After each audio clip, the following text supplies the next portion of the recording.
you have some more exciting news about what's happening at the college. Yes. So absolutely, I'm delighted and really grateful to be the 15th president at Manhattanville. But I'll be honest with you, that really comes secondary to this other very exciting news at the college. We're getting ready to announce to be Manhattanville University. And so the state of New York has already approved our charter, but we'll do a public announcement the first week of April during my inauguration. You know, one of the most important inflection point in the history of any higher education institution that isn't so much when they get a president. Presidents come and go, but it's when they make a name change. And as you started out this conversation, we're a 182-year-old history. And here is the third instance in which we're going to be changing our name now from Manhattanville College to Manhattanville University. And so we are trying to connect with anyone and everyone who knows anything about Manhattanville and getting them excited about this moment in time to come together and to talk about the exciting future at now Manhattanville University. Okay, and to the layman, to the person who says, "Well, what exactly does that mean?" So you're changing your name from college to university. What exactly does that mean to somebody who just, Sure. So, you know, depending on the state, there's different requirements on becoming a university. Many states across the country, a lot of their state colleges moved to university status a decade and a half ago. Recently, the state of New York modified their requirements to become a university. And so it gave much more latitude for institutions like Manhattanville to, in fact, now call themselves officially a university. The fact of the matter is, we've been functioning like a university for many years already. We offer bachelor's, master's, PhD programs. And so it isn't functionally not really changing things. However, I do think it's going to offer us a different kind of prestige and recognition as a university. I think on the enrollment side, both domestically and internationally, it's going to open up some doors that maybe weren't there before. We know, for example, internationally, some countries, a college is really a second tier of education. It's secondary education. We do not want to be confused with anyone around the world that we don't offer bachelor's, master's, and PhD programs. So I think there's some new opportunities from enrollment side on the international front. Similarly, domestically, many states, the state colleges, like in Florida, they're oftentimes two-year degree-seeking, degree-offering institutions. The state of Texas, if you look at Dallas College, for example, they're a system of two-year degree programs. Once again, we do not want to be confused by any student statewide that because we're Manhattanville College, that we are only a two-year offering institution. And so, again, the university status, I think, will provide some clarity and a better understanding of the depth and breadth of the academic programs that we offer. Very interesting. And to some people here who might be watching this, who might be somewhere who've never heard of Manhattanville College or Manhattanville University, we are, it's very interesting because it's really in the epicenter of the business world, in my opinion, and especially for my program, sport business management. You couldn't have placed this college in a better place.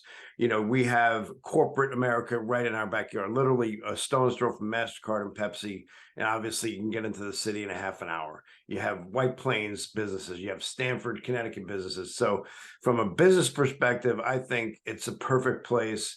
And it has been for 17 years, and our alumni are off the charts. I shared that with you, not the purpose of our conversation today, but just it's really, in the history, 182 years for those who don't know, really it started as an all-girls Catholic school run by nuns. And, that's now, listen, it's the progressive evolution of any college or university. It's not a Catholic affiliated anymore, and obviously been co-ed for many years, and has a very strong Division III athletic program with men's and women's hockey, soccer, and that's a big part of the student body, isn't it, Dr. Sanchez? Absolutely. The student athlete here at Manhattanville, they're very successful. They tend to have higher GPA, retention rates, and graduation rates than the average student. This year in particular is special. As you may know, we have had tremendous success in the fall sports at Manhattanville. In fact, it's been fairly historic. We have not seen more conference championships in an entire year than what we've seen just in fall sports in the last decade and a half. As you may know, we won the conference championship in men's soccer. Women's volleyball just won their conference championship. And women's tennis is just an incredible story.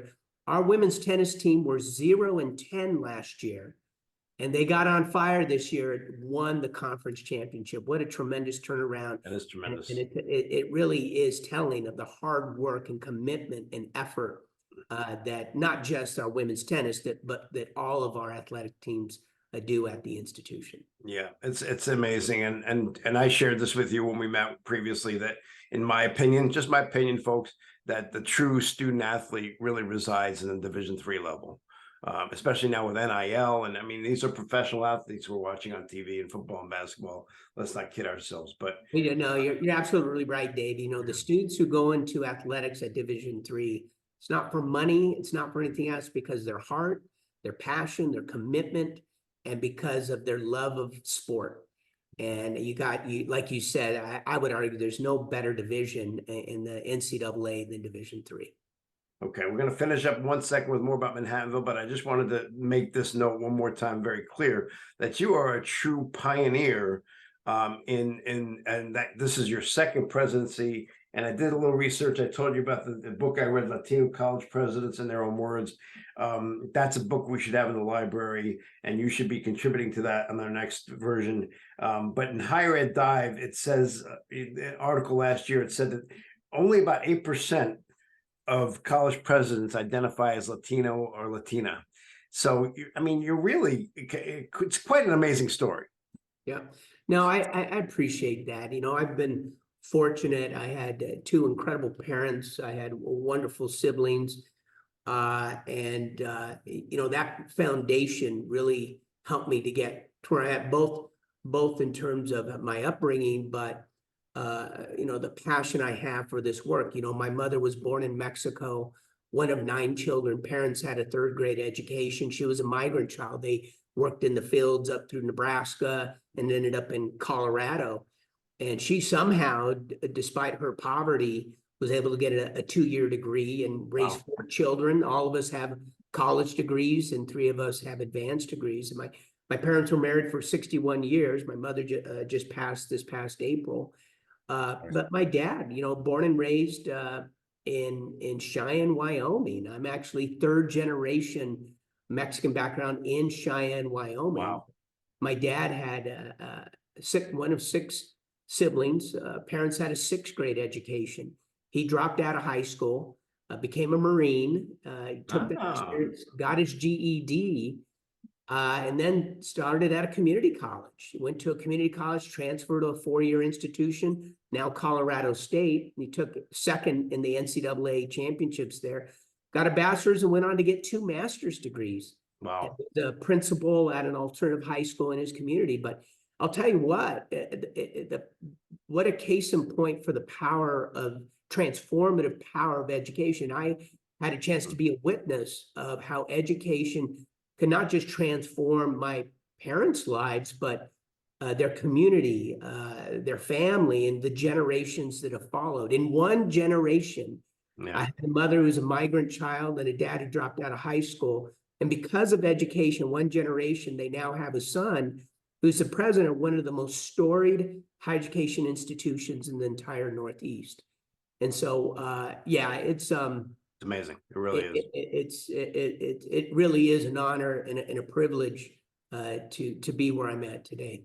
It's a great story, and something else we have in common. My dad was a Marine and also an educator, so oh gosh, we have a lot to talk about in the future. But let's end on this: how, if somebody is, whether it's an alumni, a potential student, where can they find out about Manhattanville College? How can they find us? Sure. So the internet these days offers tremendous amount of information. Enville.com, Manhattanville.com. The other thing, Enville.edu, right? Enville.edu. Yeah, Enville.edu. Sorry, I said that's okay. Enville.edu. Absolutely. One point I would make, though, in Yeah. terms of the position, what attracted me to this institution is the incredible work our faculty and staff do with our students. 51% of Americans are now questioning the value of a college degree. But it's institutions like Manhattanville that really provide the return on investment, the value add.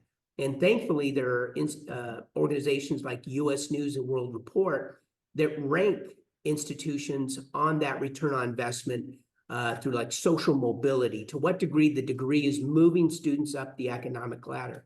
Well, I'm happy to share that at Manhattanville, U.S. News and World Report ranked us #1 among all nonprofit higher education institutions in the state of New York on that metric. And I had to get that out there because, it's a privilege to be president here. Our faculty and staff just do an extraordinary job with our students, and we're really becoming a leader in American higher education today and the success of our students. Thank you for sharing that. And I obviously can back that up 100%, having been there for 17 years and run my program, Sport Business Management. You can find us, folks. You can find us on LinkedIn. You can find us at enville.edu. And I just want to thank Dr. Sanchez for his time today. I know he's a busy man, and this was tremendous. Thank you so much. No, thank you so much, Dave. Appreciate it.